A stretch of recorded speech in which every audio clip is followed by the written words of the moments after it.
Hello guys, welcome to my channel autism and music. मैं Komal Thakur, parenting and autistic child.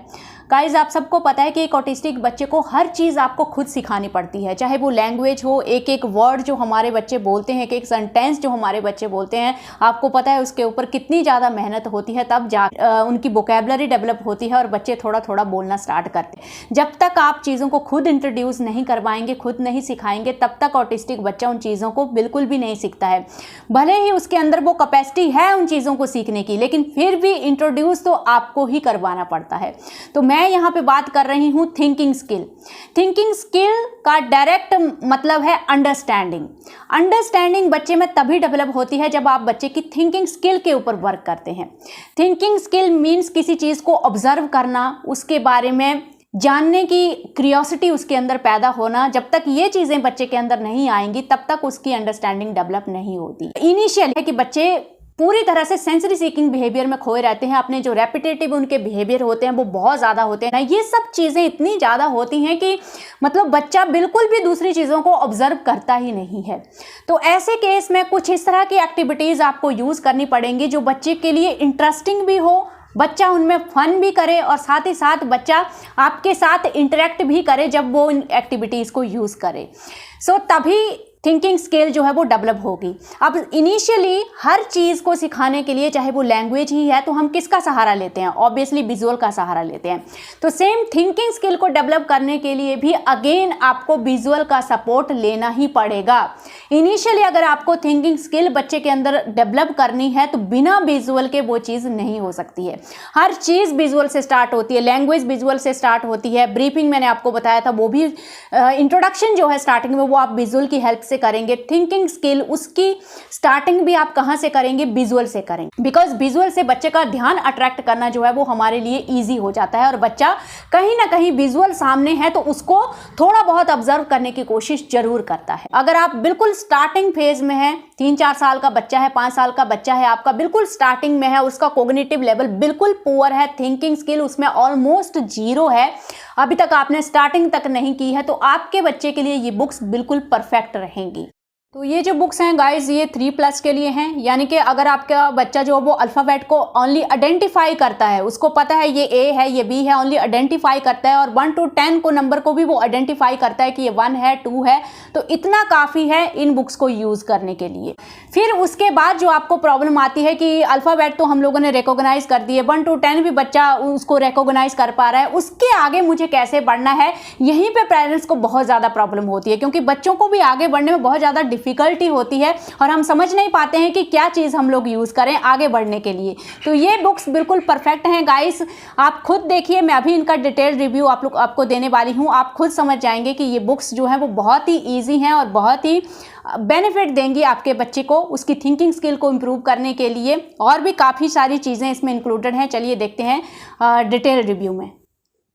ये 2 books का combo है, इसको आप कॉम्बो भी परचेज कर सकते हैं या फिर अलग अलग भी आप परचेज कर सकते हैं। First English quest activity book and second one is maths quest activity book. तो सबसे पहले देखते हैं हम इंग्लिश क्वेस्ट एक्टिविटी बुक, और एज लिखा है नीचे 3+ के लिए। फर्स्ट पेज पे ही यहाँ पे मेंशन किया गया है इस बुक को यूज़ करके कौन कौन सी स्किल्स को आप इंट्रोड्यूस कर पाएंगे। Letter sound, pre writing, letter sense, vocabulary, spelling and picture comprehension. तो इसी के रिलेटेड एक्टिविटीज़ इसमें प्रोवाइड की गई हैं। तो यहाँ पे आप एक्टिविटीज़ देख सकते हैं। Write the correct beginning sound to complete each word. तो लेटर साउंड का आइडिया यहाँ से बहुत अच्छे से लगता है बच्चे को। तो काफ़ी पेरेंट्स जो कंफ्यूज होते हैं कि अल्फ़ाबेट के बाद हम लोग अपने बच्चे को रीडिंग के ऊपर कैसे लेके जाएंगे, स्पेलिंग कॉन्सेप्ट अपने बच्चे को हम लोग कैसे सिखाएंगे। तो यहाँ पे आप देख सकते हैं पिक्चर्स के साथ आप देख सकते हैं बच्चे को आप स्पेलिंग का आइडिया दे सकते हैं। और एक बात आप और नोटिस करेंगे कि इन दोनों ही बुक्स में जो ऑब्जेक्ट दिए गए हैं वो बिल्कुल आप हमारे जो डेली रूटीन या सराउंडिंग के जो ऑब्जेक्ट्स हैं वही सब इसमें मेंशन किए गए हैं। तो लर्निंग के साथ साथ और थिंकिंग स्किल के साथ साथ लैंग्वेज के ऊपर भी आप बहुत अच्छे से वर्क कर पाएंगे ये बुक को यूज़ करके। तो लर्निंग के साथ साथ ट्रेसिंग एक्टिविटीज़ भी इसमें दी गई हैं, और आपको पता है ट्रेसिंग राइटिंग स्किल में बहुत ज़्यादा हेल्प करती है, और कुछ फन एक्टिविटीज़ भी इसमें दी गई हैं। तो इन बुक्स को जब आप यूज़ करते हैं अपने बच्चों के साथ, एक तो आपका इंटरेक्शन अपने बच्चों के साथ बहुत अच्छे से बढ़ता है और बच्चे का जो कॉन्फिडेंस बूस्ट होता है वो तो मैंने अपनी रियल में अपनी आंखों से देखा है कि जब से अर्नब ने इन बुक्स को यूज़ करना स्टार्ट किया था तब से उसका कॉन्फिडेंस बहुत अच्छे से बूस्ट हुआ। बच्चों को थोड़ा सा खुद के ऊपर कॉन्फिडेंस आता है कि हाँ, मैं इंडिपेंडेंटली इन चीज़ों को कर पा रहा हूँ, क्योंकि बहुत ही ईजी और मज़ेदार एक्टिविटीज़ होती हैं। तो कॉन्सेंट्रेशन बच्चे का आप ऑलमोस्ट 100% गेन कर लेते हो जब इस तरह की बुक्स को आप यूज़ करते हैं। और साथ ही पिक्चर विजुअल इतने अट्रैक्टिव होते हैं कि बच्चा बिल्कुल भी बोर नहीं होता है और इन्जॉय करता है इस तरह की एक्टिविटीज़ को करने के लिए। तो आपने पूरी तरह से देख लिया इसमें इंग्लिश में कौन कौन सी एक्टिविटीज़ थी। अभी मैथ्स क्वेस्ट एक्टिविटी को हम लोग देखते हैं। यहाँ पे भी स्टार्टिंग में ही मेंशन किया है आपको, आप देख सकते हैं कौन कौन सी स्किल को इंट्रोड्यूस कर पाएंगे। Pre numbers, number sense, special and visual understanding and problem solving. तो इसमें आप देख सकते हैं मैथमेटिक्स की जो भी एक्टिविटीज़ होती हैं जैसे long, short, same, different, small, big, tall, short, clock का जो कॉन्सेप्ट है वो सब इसमें दिया गया है। काउंटिंग का कॉन्सेप्ट इसमें दिया गया है। कलरिंग का कॉन्सेप्ट इसमें दिया गया है। यहाँ पे आप देख सकते हैं नियर और फार का कॉन्सेप्ट यहाँ पे दिया गया है। लॉन्गर ऑब्जेक्ट और शॉर्टर ऑब्जेक्ट यहाँ पे दिया गया है। जो भी मैथमेटिक्स में एक्टिविटीज़ होती हैं वो सारी यहाँ पे मेंशन की गई हैं। मैचिंग एक्टिविटीज़ यहाँ पे दी गई हैं। यहाँ पे आप देखो काउंटिंग का कॉन्सेप्ट भी यहाँ पे इंट्रोड्यूस किया गया है। और देख सकते हैं आप एक पेज पे 4-4 यहाँ पे आपको दिख रही हैं, 4-4 वर्कशीट्स हैं यहाँ पे। तो वर्कशीट्स तो दोनों ही बुक में अनलिमिटेड हैं, मतलब बहुत ही कम प्राइस में आपको काफ़ी ज़्यादा एक्टिविटीज़ मिल जाती हैं। और ये वही एक्टिविटीज़ हैं जो हमारे जो स्पेशल एजुकेटर होते हैं वो यूज़ करते हैं। और वहाँ पे आप एक घंटे का 500 और 1000 आप पे करते हो तो उससे कहीं ज़्यादा तो बेटर है ये बुक। फाइनेंशियली अगर आप स्ट्रगल भी कर रहे हैं तो भी आप ईजिली इनको परचेज़ करते हैं। तो ओसवाल बुक्स को मैं इसलिए रेकमेंड करती हूँ क्योंकि एक तो बुक की क्वालिटी बहुत अच्छी होती है और साथ ही साथ इसका प्राइस बहुत ही ज़्यादा अफोर्डेबल होता है। डिफरेंसेस की एक्टिविटीज़ भी इसमें दी गई हैं। और फाइनली अर्नब डिफरेंसेस की एक बुक मैंने आप लोगों के साथ शेयर की थी पहले। अब अर्नब फाइनली, मतलब ये डिफरेंसेस का जो एक्टिविटी है अर्नब के लिए इतना डिफिकल्ट होता है, इन बुक्स को यूज़ करके गाइज बिलीव मी अर्नब को डिफरेंस ढूंढने का जो कॉन्सेप्ट है वो भी बहुत अच्छे से आ गया।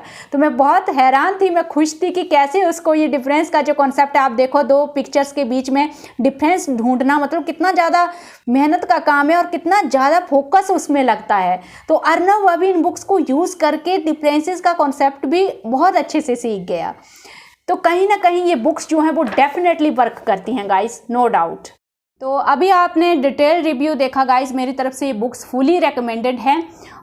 जो बच्चे होम स्कूलिंग भी कर रहे हैं या आप एकेडमी की शुरुआत भी करना चाहते हैं, आप चाहते हैं कि मेरा बच्चा जो है उसको आप बेटर तरीके से मीनिंगफुल एक्टिविटीज़ में एंगेज करना चाहते हैं, अपने बच्चे के साथ अपना इंटरेक्शन आप बढ़ाना चाहते हैं, तो इस तरह की बुक्स आपको ज़रूर यूज़ करनी चाहिए। तो ये कॉम्बो भी 2 बुक्स का कॉम्बो है, इसको भी आप परचेज़ कर सकते हो। ये भी बहुत अफोर्डेबल प्राइस में है और इंडिविजुअल भी आप इनको अलग अलग भी परचेज कर सकते हैं। तो लिंक अगेन आपको डिस्क्रिप्शन बॉक्स में भी मिल जाएगा और कमेंट बॉक्स में भी मैं लिंक को पिन कर दूंगी। सो इस वीडियो को यहीं पे एंड करते हैं और मिलते हैं नेक्स्ट वीडियो में।